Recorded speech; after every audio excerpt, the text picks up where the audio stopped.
বাংলাদেশের ইতিহাসে সত্যি একটি শুভ সকাল আজকে 13ই ফেব্রুয়ারি।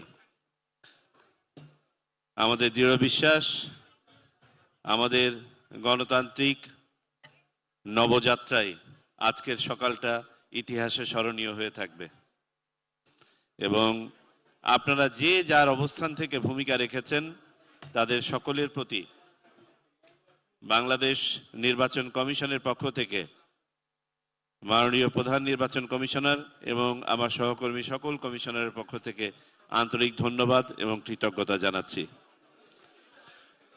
আমাদের একটাই কমিটমেন্ট ছিল যে আমরা নির্মোহভাবে আইন প্রয়োগ করে স্বচ্ছ এবং নিরপেক্ষ একটি নির্বাচন উপহার দিব। আমাদের চেষ্টা শতকরা 100% ছিল। কোনো অত্যুক্তি হয়ে থাকলে সেই অত্যুক্তি নিতান্তই আমাদের, আর কোনো কিছু প্রাপ্তি থাকলে আপনারা যারা কাজ করেছেন আপনাদের। ডেন্টিস্টের পরামর্শ নাও নতুন কোলগেট অ্যাক্টিভ সল্ট। আমরা মনে করি জাতি হিসেবে আমাদের মান সম্মান ভাবমূর্তি বিশ্ববাজারে আমাদের বার্গেনিং ক্যাপাসিটি আমাদের বিনিয়োগ কর্মসংস্থান হেন কিছু নাই যেটা এই নির্বাচনের সাথে সম্পৃক্ত ছিল না। সুতরাং নির্বাচন কমিশনের পক্ষ থেকে আমরা শুধু এটাকে নেহায়েত একটা নির্বাচন অনুষ্ঠানের দায়িত্ব হিসেবে নেই নাই, এটা আমাদের একটা পবিত্র আমানত হিসেবে আমরা গ্রহণ করেছিলাম এবং আল্লাহর হাজার শুকর তিনি নেহায়েত রহমত করেছেন বিধায় আমরা সুষ্ঠুভাবে এই মহাযজ্ঞ সম্পাদন করতে পেরেছি।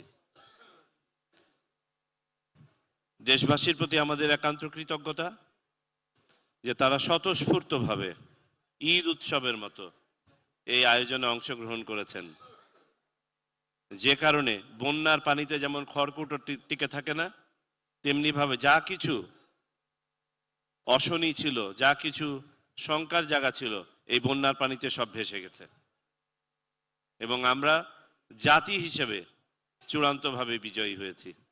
আমি আর কথা বাড়াই না, পুনরায় আপনাদের কাছে কৃতজ্ঞতা জ্ঞাপন করছি নির্বাচন কমিশনের পক্ষ থেকে। আমাদের এখানে সাংবাদিক ভাইরা, বিশেষ করে আমাদের রাজনৈতিক নেতৃবৃন্দ সারা রাত ছিলেন, আমি আপনাদের সাথে ছিলাম।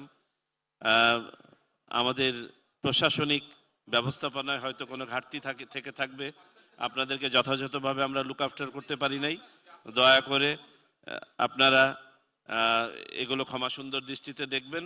অ্যান্ড ইনশাল্লাহ আমরা সন্ধ্যাবেলায় যখন আজকে আমাদের বিদেশি ভাই বোনদেরকে আমরা শুভেচ্ছা জানাবো একটি ডিনারের মাধ্যমে, সেখানে যদি আবারও দেখা হয় কথা হবে। আর আমাদের যা কিছু অত্যুক্তি ছিল গত 2 দিন, ইনশাল্লাহ ভবিষ্যতে কোনো এক সময় পুষিয়ে দিব। তো সবাই ভালো থাকবেন। বাংলাদেশ চিরজীবী হোক। বাংলাদেশের গণতন্ত্র আর কখনোই যেন তার নির্দিষ্ট যে রেল আছে সেখান থেকে বিচ্যুত না হয়। এই নির্বাচন যেন আমাদের ভবিষ্যতে আরো ভালো নির্বাচন করার জন্য পাথেয় হয়ে থাকে, দৃষ্টান্ত হয়ে থাকে, এই আশাবাদ ব্যক্ত করে আমাদের ভুলভ্রান্তির জন্য পুনরায় ক্ষমা চেয়ে নিয়ে আপনাদের কাছ থেকে বিদায় নিচ্ছি এবং ফর্মালি এখান থেকে প্রচারণাই শেষ। বাকি যে স্ট্যাটিস্টিক্যাল কিছু জিনিস আছে আপনাদেরকে আমাদের সম্মানিত সিনিয়র সেক্রেটারি আলাদাভাবে আমাদের মিডিয়ার ভাই বোনদেরকে দিয়ে দিবেন।